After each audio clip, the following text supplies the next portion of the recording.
Most people don't stop coming to your studio because they're lazy. And they don't stop showing up because they lack discipline. And they certainly don't disappear off your roster because they suddenly stopped caring about their health. Most people quit because the experience never gave them something they wanted to feel again. For years, voices in the fitness industry ask the same questions. How do we get more people to commit? How can we motivate them to stay consistent? Why won't they just make exercise a priority? But I think we're asking the wrong questions. I don't think it's their job to want fitness more. I don't think it's their job to cultivate more discipline to show up. I think it's our job to create fitness experiences that feel worth coming back to. And not because people hate their bodies, not because they're afraid of falling behind, not because they want to fit in, and not because someone convinced them into caring about something like longevity or strength, but because the experience gave them a feeling they wanted to return to, a feeling of aliveness, belonging, release, confidence, joy. So in this video, I want to talk to you about what actually makes a fitness class unforgettable. And it starts by asking this one question. Are we collectively running people through a series of exercises that feel like punishment? Or are we creating experiences people can't stop thinking about? Hi, I'm Shay, co-founder of Fitcarma, where we help fitness studio owners and entrepreneurs build a brand that moves people, a brand people choose beyond the workout. My husband Barry and I have helped build some of the most iconic fitness brands around the world, him on the brand strategy side and me on the experience design side, helping studios clarify their brand architecture and bring it into life through the experiences they create, because the brands people stay loyal to don't just offer classes. They architect journeys for their clients to experience real transformation. Okay, so let me tell you a story that has absolutely nothing to do with fitness and somehow has everything to do with fitness. Have you heard of Project Hail Mary? Maybe you've seen the movie. Maybe you read the book. Barry and I are in a little book club with our neighbors, and last summer, one of them suggested Project Hail Mary as our reading selection. And we were hesitant at first. We like sci-fi, but we wouldn't consider ourselves diehard fans of the genre. But our friend could not stop raving about it, so we dove in. We instantly fell in love with the story and the characters.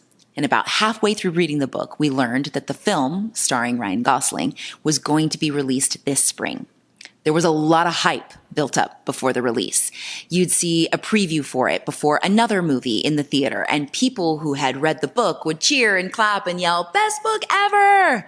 There was a lot of excitement. And there was a lot of talk about how this was going to be the movie of the century. This film would become an instant classic like E.T. or Jaws. People started making plans to go see it months before you could even purchase a ticket. We went at 9 a.m. on opening day with our book club friends, fully ready for the whole experience. And part of what struck us was that it felt like one of those rare moments where going to the movies actually felt like an event again. Something else that felt especially interesting was that for years, there has been this larger conversation in culture about why movie theaters are dying. Whether streaming changed everything, whether people still want the communal experience of leaving the house, sitting in a room full of strangers, and experiencing something together. These are the same questions that float around the fitness industry. And if you own a studio, I'm guessing you've had some version of this conversation yourself. People would rather stay home. Attention spans have changed. The old model doesn't work the way it used to.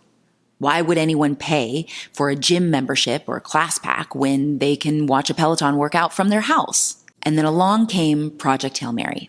It opened to the biggest box office weekend of the year to that point. It set a record for Amazon MGM, and it kept drawing audiences in. People went back to see it again and again, so much that its theatrical run was extended instead of being rushed to streaming like many other films are these days. People showed up, and they kept showing up. A story finally came along that people genuinely wanted to be a part of. A movie became an event again. And because My husband and I are these people. After seeing the movie, we listened to the audiobook version. We're reading the book again. We listen to the soundtrack at home all the time. We can't get enough. So our social feed is all Rocky and Grace and Project Hail Mary all the time. And because of that, we came across a clip of Ryan Gosling surprising a theater before the screening. And he said something that stopped us in our tracks. While pointing out the fact that the theater was so full, he said, "It's not your job to keep movie theaters open. It's our job to make better movies that make it worth you coming out for." Project Hail Mary is proof that people will absolutely leave the house, make the effort, and come to be a part of something when it feels worth it. But nobody is going to buy a ticket to see a movie at the movie theater because someone guilted them into supporting the film industry, or because you can't get IMAX quality Dolby digital sound in your living room, or because it's just what you should do because it's good for you. You buy a ticket because of the promise that you're going to be a part of something extraordinary. In Project Hail Mary's case, it was a powerful story of hope, of unlikely friendship, and defying the odds. And you do need to see it on a giant screen in a room full of strangers because you want to be taken out of the ordinary, mundane routine of the world and feel like you're a part of something bigger than yourself. You want an injection of magic and joy that will carry you through the next few weeks or months.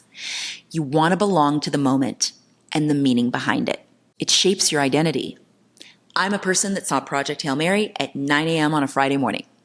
And I can tell you, it's truly an experience worth leaving the house for in a time when you can get almost anything you want delivered to your house in an instant. So what does an extraordinary movie about an alien rock spider and sun-eating microorganisms have to do with fitness?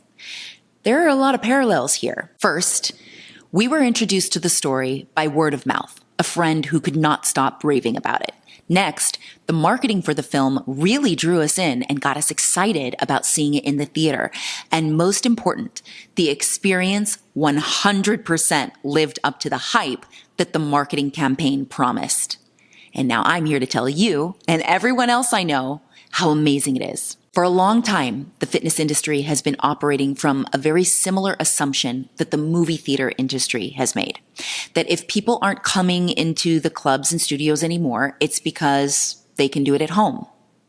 On records, on VHS, on DVDs, Blu-ray, on the internet. We have been touting this tired old excuse since the moment we developed recording technology. That if people can't stick to their workout plan, they just need more discipline, more motivation, more willpower. That if they're not coming back, the answer must be that they just don't want it badly enough. But what if it's not their responsibility to want fitness more? What if it's our responsibility to create experiences that make fitness worth coming back to? What if it's not their job to commit? Because if we're asking people to commit to sweat, effort, discipline, soreness, punishment, depletion, and future results that may or may not happen months or even years from now, then of course commitment feels hard. Of course it feels like something they have to force themselves into. Of course it becomes something they start and stop and start and stop and start and stop again. But what if we start asking them to commit to something different? Actually, what if we stop asking them to commit to something at all? Do you commit to listening to music, to going to the movies, concerts, coffee with friends, Disneyland, whatever it is that brings you joy and fills your cup? No. It's just part of who you are, because those are experiences you love and look forward to. What if in a world where people are lonely, overstimulated, disconnected, and constantly dealing with future outcomes, group fitness could become a repeatable microdose of aliveness, belonging, release, and collective joy? A quote I hear fit pros say all the time is, "I don't have to work out. I get to work out." It's an attempt to flip the script, to make fitness feel less like a chore and more like a privilege. But it's the meaning behind the original phrase that needs the rework. It has to be something more than, "I get to do it." The "I get to" infers that it's extra, that it's a treat, that you have to be good or lucky. The "have to" is the most important part. We want people to say, I must be in that class. I must go back. I must make it a part of my schedule. Not because they hate their body, not because they're afraid of falling behind or they want to change something, not because we had to convince them that they need to be more disciplined or because it's good for their health, but because the experience gave them something they wanted to feel again and again and again. It's not an I get to. It's I have to. It's I must. So if this becomes the new standard, then there's a deeper question to ask. What makes your studio worth coming back to? What makes a class a great class? There are a lot of different ways to answer that question. However, much of the fitness industry has trained the consumer to answer it the same way. A great class is the one that's the most challenging, the one that leaves you dripping in sweat, the one that makes your legs shake, the one that's hard to get through, the one with the most creative choreography, the hottest trainer, the longest wait lists. Because underneath all of that is an assumption. If the class feels intense enough, it must have been valuable. If it leaves people exhausted enough, it must have worked. If it pushes the body hard enough, it will fast track results. And of course, we all know where that leads. The harder the class, the better the class. The more extreme the experience, the more impressive the result. The more physically demanding it is, the more likely people are to believe that they're getting their money's worth. And the more unique and complex the choreography is, the more impressive it is. Now, maybe that's not what you believe makes a great class, but I would be surprised if you said you've never felt the pressure to deliver a class that way, to make it harder, sweatier, more punishing, to make people feel like they really got to work out. Maybe you felt that pressure in your own studio and the way you think about what your clients expect, because that has been the standard for a really long time. And even though the language around fitness has evolved, a lot of the underlying pressure hasn't. We may not be talking openly about problem areas and summer bodies as much as we used to, but consciously or unconsciously, many of us are still teaching inside a model that says fitness should be hard. Your workout should crush you, and fitness should be something you have to prove yourself through. And here's the irony. It is really hard to build a lasting relationship with movement when movement keeps leaving you feeling depleted. It's hard to commit to smashing your body as hard as you can 3 or 4 times a week. It's hard to come back to something consistently when the whole experience feels like something you have to survive. And there is data that proves that the people that seek out and participate in these types of fitness programs have a very short client lifespan. The churn rate is so high, mostly due to injury, burnout, and boredom. And when that model doesn't work, when people don't come back, when they don't stick with it, when their relationship with movement never really gets to take root, that's when we fall back on the same old excuses we've been using for decades. They're not disciplined enough. They're not motivated enough. That they just don't want it badly enough. That they need more willpower. Or we blame the streaming services, at-home fitness, busy schedules, the economy, the audience. We point our fingers at everything else except ourselves, and around we go, blaming people for not wanting what we're giving them without ever stopping to ask whether they want what we're selling or whether we could create something better. Meanwhile, after all these years, our industry still has not been able to get more than about 20 to 25% of the population to meet recommended movement standards. And a study just came out that of that current 25% of people who are active in our industry, the depression rates are astronomically high, even though we promise them that movement is good for their mental health. But how can you possibly improve your mental health if every workout is a soul-crushing competition or a punishment for a naughty choice you made? And this is where artistry comes in. Creating a studio experience that somebody wants to come back to is an art form. It becomes more than science, more than metrics, more than a prescription for health.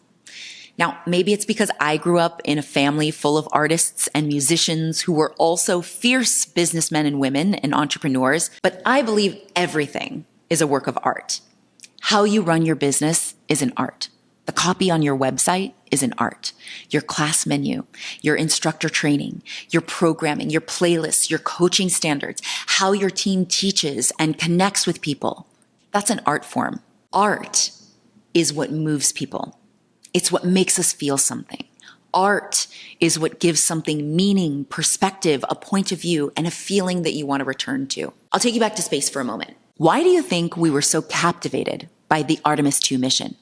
Did it have anything to do with the design of the spacecraft or the complicated and mysterious scientific data they were going to bring back? They didn't even land anywhere. They didn't go to the moon or build something in space. They took a trip. We were drawn in because for the first time, they trained their astronauts in the art of photography, because they sent people who had been taught how to turn what they saw with their eyes and felt with their hearts into poetry, because they named a crater on the moon after a beloved wife and mother who died of cancer. Those are the things that made us pay attention. It was because they could take pictures we'd never seen before with craft, with artistry, and give us the feeling of what it was like to be up there. Because they could articulate what it means to be a human flying through the cosmos, having removed themselves from this tiny bubble that we call home. They could have just told us how many miles they went, how fast they traveled, what it took to get there, and all the science behind it. And we'd be like, wow, that's super neat. Good for you. But when you send a picture back, when you tell a story, when you bring it all the way down to the feeling of what it means to be human, that's when it starts to matter. That's when we get hooked.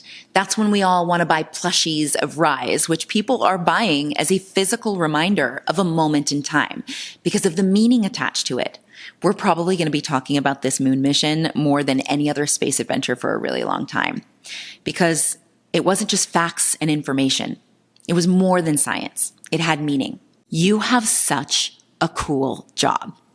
As a studio owner, you literally get to build a business that microdoses collective joy like this straight into people's hearts on a daily, weekly basis. Your studio has the power to give people the same kind of magic and joy that an event like Hail Mary or Artemis does. And the best news is, you don't have to be an astronaut or a famous movie star. You don't have to manufacture some massive once-in-a-generation cultural moment. A movie like Project Hail Mary is a once-a-summer kind of a thing, if that. Something like the Artemis II mission is a once-in-a-century kind of moment. These ultimate experiences, these big moments of collective joy, do not happen every day, but they are something that we all look forward to and yearn for. And your studio can give people access to a very similar feeling in a group fitness class on a regular basis. But this is where it's easy to get stuck, because you might think that in order to create an experience that makes people feel something like the stories I've shared requires a huge production. And the good news is, creating a meaningful experience doesn't require a bigger budget, a trendy concept, or a more aesthetic build out. You don't need high-end amenities or more technology and LED lighting and unicorn instructors. None of that is actually what makes people feel like they have to come back. Collective joy doesn't require a stadium, a packed movie theater, or a mission to the moon. That glowy, giddy, I have to be there feeling requires intention, attention to detail, a plan for the experience that tells a story, and a meaningful way to connect with people and make them feel seen. And that can happen on a Tuesday at 5 p.m. It can happen with 3, 30, or 300 people. Here's where I want you to take this from inspiration to application, because it's one thing to say, I want my studio to make people feel something. And it's another thing entirely to build a business that can deliver the promise of that feeling with consistency. Your goal is to create an experience that makes people fall in love with movement. And that means going beyond the exercise. The type of exercise you offer is only the delivery mechanism of the feeling that you're promising. When you're only talking to people about the benefits of the type of exercise you offer and why they need to do it, why strength versus cardio, why this modality over that method, why this equipment, why this exercise is most effective, people are like, super cool, I don't really care, because there's no emotional hook, there's no meaning, there's nothing to feel. Information alone doesn't move people unless they're already in love with the thing that you're talking about. And in many ways, the entire industry has been doing it backwards. We keep trying to teach people, keep trying to convince people, and even scare people into making a commitment to something they don't even have a relationship with yet. Have you ever made a commitment to someone or something you're not in love with? You can't force the change down people's throats. You can't tell them how fun fitness is or how important it is or how good it is for them. You have to show them. Our collective messaging keeps missing the mark. You need to get in better shape. You need to do more cardio. Nope, you need to do more strength. Don't you want to live a long, healthy, happy life? You've got to be there for your kids and your grandkids, right? Don't you want to save money on medical bills? Do this, do that. If you're not doing this, look out, there's danger ahead. That's not it. But what if your studio experience could become a love letter? If you can take people on a journey and give them something meaningful and memorable behind the challenge first, then all the things we want for them start to happen naturally. It's your job to create the environment that people want to come back to.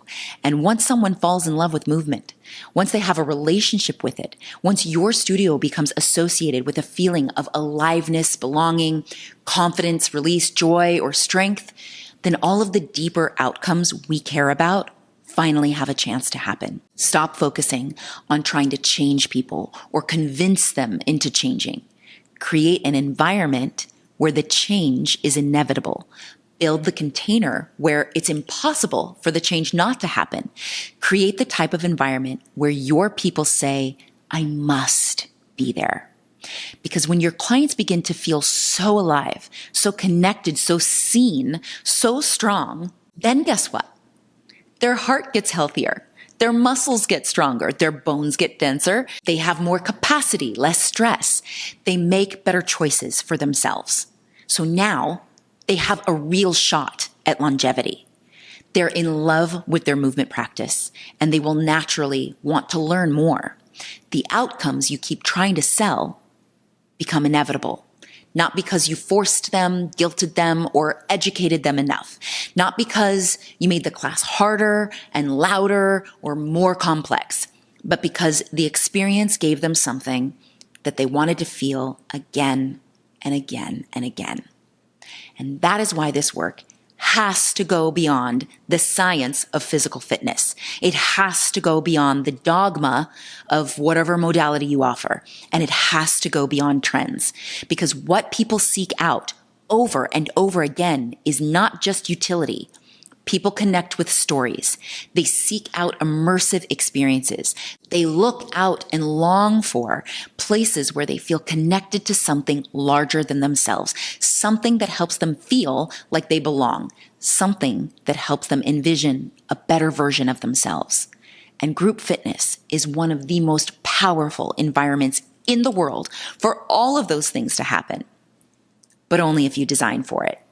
And this is where brand strategy and experience design come in. Brand strategy helps you understand who you are, who you're for, why you're doing what it is you're doing, and why you do it the way you do it, what you stand for, and how you want people to feel when they walk through your doors, and how they talk about your brand after they experience your classes. And once you know that, then you can start making design choices that support the story you're telling. Then you can ask, what is the experience we provide that supports that story? How does the room feel? How does the class flow? What role does music play? How do we train our instructors? What are the standards? What are the details? How do we talk about our offers? What are the moments that make people feel seen, connected, and part of something? That is experience design. And that is artistry. And once those two things are working together, now you can build the systems and the standards that make it consistent. Because if the feeling only happens when your star instructor is teaching your prime time classes, that's not a brand. A brand that moves people is one where the business is built not around the best instructor or the hardest workout, but around a feeling that people can count on. It's in your story. your standards, your values. It's baked into your programming philosophy, the language your team uses, and the way people are welcomed, guided, and remembered. This is how you create an unforgettable experience people must come back to.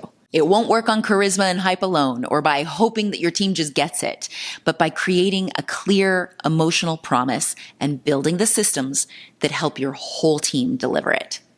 That's what makes the experience trustworthy.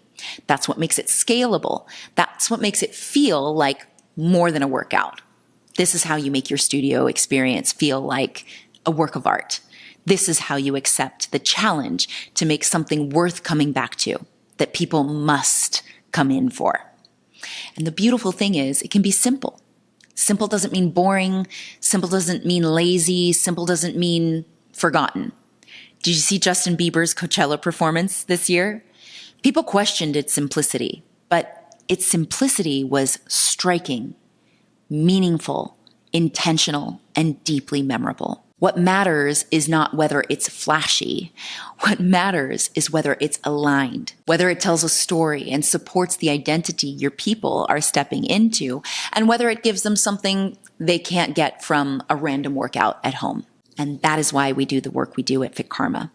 We help studio owners build a brand that moves people and design experiences that make them feel something they want to come back for. Because when your brand story and your experience are aligned, your studio becomes more than a place people want to try.